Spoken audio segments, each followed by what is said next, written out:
एक व्यक्ति जो सोशल मीडिया पर एक तस्वीर पोस्ट करता है जिसमें वो मध्य प्रदेश के नरसिंहपुर में डीएम का चार्ज लेते हुए दिखाई दे रहा है। लोगों ने उनको कांग्रेचुलेशन यानी शुभकामनाएं देनी शुरू कर दी। इतना ही नहीं, ये व्यक्ति जो फोटो पोस्ट करता है उसके साथ ही वो कलेक्टर के तौर पर चार्ज लेते हुए, बुके रिसीव करते हुए, इसके साथ ही केंद्रीय गृह मंत्री के साथ बातचीत करते हुए सोफे पे बैठे हुए एक फोटो पोस्ट करता है जो बहुत तेजी से वायरल होती है। फोटो में जिस कलेक्टर से ये चार्ज लेते हुए दिख रहा था उस कलेक्टर के पास भी ये वायरल फोटो पहुंची।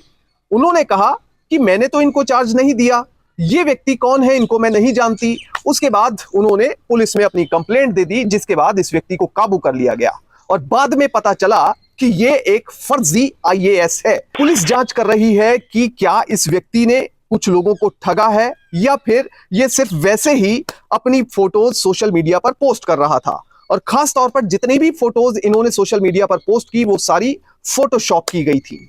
जय हिंद। जैसे हर राज्य में आमतौर पर आईएएस, पीसीएस, आईपीएस अधिकारियों की ट्रांसफर्स होती रहती है, वैसे ही मध्य प्रदेश में भी अलग अलग जगह पर ब्यूरोक्रेट्स के ट्रांसफर्स के ऑर्डर्स निकले। इसी में ट्रांसफर ऑर्डर के अंदर नरसिंहपुर के कलेक्टर का भी ट्रांसफर हो गया। रिजू बाफना वहां की कलेक्टर थी, उनका तबादला हो गया। इसके बाद नए कलेक्टर ने ज्वाइन करना था। जैसे ही ये हुआ, एक तस्वीर अचानक से सोशल मीडिया पर वायरल होने लगती है जिसमें एक व्यक्ति नरसिंहपुर के कलेक्टर का चार्ज लेते हुए दिखाई दे रहा है। पहली तस्वीर में दिखाई देता है कि वो नरसिंहपुर की कलेक्टर से बुके रिसीव कर रहा है। दूसरी तस्वीर में वो नरसिंहपुर के कलेक्टर की कुर्सी पर बैठे हुए दिख रहा है। इतना ही नहीं, तीसरी फोटो में वो केंद्रीय गृह मंत्री के साथ बैठा हुआ सोफे पर दिखाई दे रहा है और गपशप कर रहा है। इसके साथ ही चौथी तस्वीर वो सोशल मीडिया पर लगाता है जिसमें कि वो इंटरनेशनली कहीं पर, शायद हो सकता है यूनाइटेड नेशंस में पोर्ट्रे करने की कोशिश की गई हो, तो वो कहीं पर इंडिया को रिप्रेजेंट कर रहा है। तो जब ये सारी फोटोग्राफ सामने आई तो उसके साथ एक और फोटो आई जिसमें वो मंच से लोगों को संबोधित कर रहा है। जब ये 4-5 फोटोज लोगों ने देखी तो ये अचानक से वायरल होने लगी। लोग उन्हें शुभकामनाएं देने लगे, वो गाड़ियों के साथ फोटो खिंचाने लगे। तो ये फोटो वायरल होते होते उसके पास पहुंच गई जिसकी फोटो इसमें थी। वो जिस कलेक्टर से चार्ज ले रहे थे उस कलेक्टर ने ही इन फोटोज को देख लिया। उन्होंने जब देखा वो काफी हैरान हुई क्योंकि फोटो बिल्कुल असली लग रहे थे। पर उन्होंने कहा कि मैं तो इस व्यक्ति को जानती ही नहीं, ये व्यक्ति है कौन जो नरसिंहपुर के कलेक्टर की चेयर पर बैठ गया है। बस उसके बाद उन्होंने पुलिस को शिकायत दी। पुलिस ने इस व्यक्ति की खोज शुरू कर दी। पुलिस को पता चला कि इस शख्स का नाम राहुल गिरी है जो कि 28 साल का है और गोंदिया का रहने वाला है। जबलपुर के तिलवारा इलाके में उसने एक छोटा सा घर किराए पर ले रखा है। अब यहीं से वो आता जाता है। मकान मालिक को भी ज्यादा उनके बारे में जानकारी नहीं है। अब पुलिस ने जब जानकारी जुटाई उसके बारे में, उसका मोबाइल चेक किया तो उसमें पता चला कि वो तस्वीरों को फोटोशॉप किया करता था और फोटोशॉप करके वो अलग अलग तरह से अपने आप को पोर्ट्रे करने की कोशिश किया करता था। इसी क्रम में इस बार उसने नरसिंहपुर के कलेक्टर के तौर पर अपने आप को प्रोजेक्ट किया। इतना ही नहीं, उसने मध्य प्रदेश शासन में अपने आप को एडिशनल सेक्रेटरी के तौर पर भी प्रोजेक्ट किया। रिपोर्टेड फैक्ट्स के मुताबिक ये जो व्यक्ति है राहुल गिरी, वो ज्यादा पढ़ा लिखा नहीं है पर अपने आप को एक अच्छे व्यक्ति के तौर पर, पढ़े लिखे व्यक्ति के तौर पर, एक सिविल सर्वेंट के तौर पर प्रोजेक्ट करना उसको ज्यादा पसंद है। पर इस बार वो कानून के शिकंजे में फंस गया।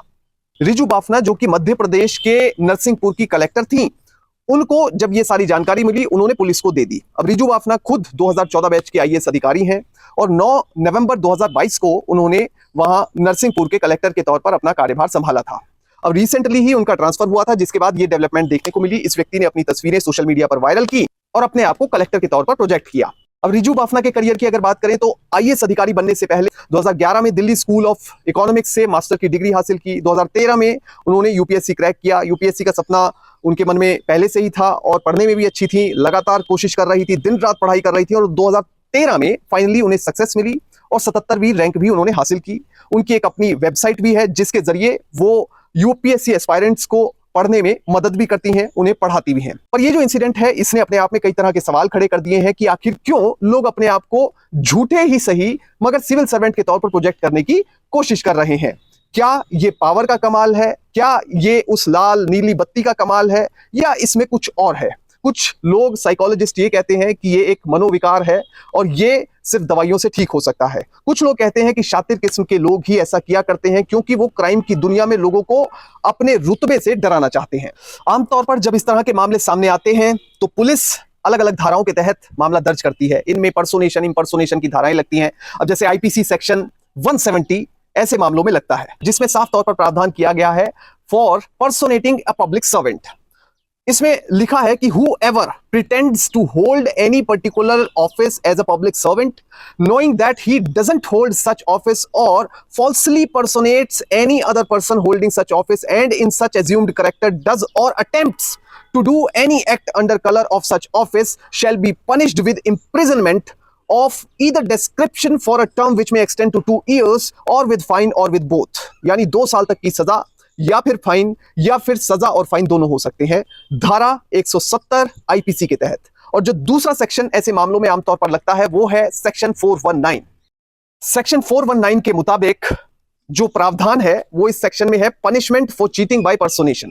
इसमें पूरी तरह से जो डिस्क्रिप्शन में लिखा हुआ है वो है whoever cheats by personation shall be punished with imprisonment of either description for a term which may extend to 3 years, or with fine, or with both। या तो 3 साल की सजा हो सकती है, या फाइन हो सकता है, या फिर दोनों हो सकते हैं। एक है धारा जो आईपीसी की है वो है 420। अगर वो व्यक्ति पर्सोनेशन के अलावा कोई क्राइम भी करता है तो उसके बाद ये धारा लगती है cheating and dishonestly inducing delivery of property, वो 420 के तहत प्रावधान है।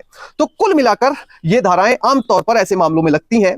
पर सवाल ये खड़ा होता है कि क्यों आए दिन ऐसी खबरें निकलकर सामने आती हैं। इससे पहले जब यूपीएससी का रिजल्ट आया था तो एक व्यक्ति उत्तर प्रदेश से दावा कर रहा है कि मैंने क्लियर किया है, एक व्यक्ति झारखंड से दावा कर रहा है कि मैंने क्लियर किया है। जो व्यक्ति झारखंड से दावा कर रहा था वो मुख्यमंत्री के पास डिनर करने के लिए भी पहुंच गया, और वहां पर जो स्टेट का अपना प्रोग्राम था उसे भी उसने अटेंड किया, परिवार के साथ वहां पर पहुंच गया। और जब बाद में खबर पता लगी प्रशासन को तो उस व्यक्ति के खिलाफ एफआईआर भी रजिस्टर की गई। ऐसे ही एक लड़की ने भी अपना क्लेम किया कि मैंने यूपीएससी क्रैक किया है। तो जब ये 2 मामले सामने आए तो उन्हें देखकर भी बड़ा अजीब लगा। और खास तौर पर जो ये व्यक्ति था जो सीएम के प्रोग्राम में पहुंच गया, उसकी जब फोटो अखबार में छपी और दूसरा व्यक्ति जो असल में यूपीएससी क्रैक किए हुए था, जब उसको ये फोटो देखने को मिली और उसके दोस्तों ने ये फोटो भेजी तो वो बड़ा हैरान रह गया। उसने बाद में मीडिया में आकर ये बयान दिया कि असली कैंडिडेट मैं हूं जिसने यूपीएससी क्रैक किया है, ये कोई फर्जी कैंडिडेट है। उसके बाद जब इस व्यक्ति के पास पहुंचे तो इसने अपना रोल नंबर भी दिखाया और भी कई बातें कहने लगा। और जब बाद में इससे काउंटर क्वेश्चंस किए गए तो ये डर गया, इसने अपना फोन स्विच ऑफ कर लिया, घर वालों को कह दिया कि मैं दिल्ली जा रहा हूं अगले अटेम्प्ट की प्रिपरेशन करने के लिए। जिसके बाद ये पकड़ में नहीं आया, प्रशासन को भी शक हुआ और फाइनली इस व्यक्ति के खिलाफ एफआईआर रजिस्टर की गई। तो कुल मिलाकर जो झूठ है उसका अंत भी बुरा ही होता है। अगर किसी को झूठ के माध्यम से इंप्रेस करने की कोशिश की जा रही है तो वो एक तो गैर कानूनी है और दूसरा अनएथिकल है। इन दोनों चीजों का हमें ख्याल रखना चाहिए और भविष्य में कोई भी ऐसा कार्य ना करें जो गैर कानूनी हो या फिर अनएथिकल हो। जय हिंद।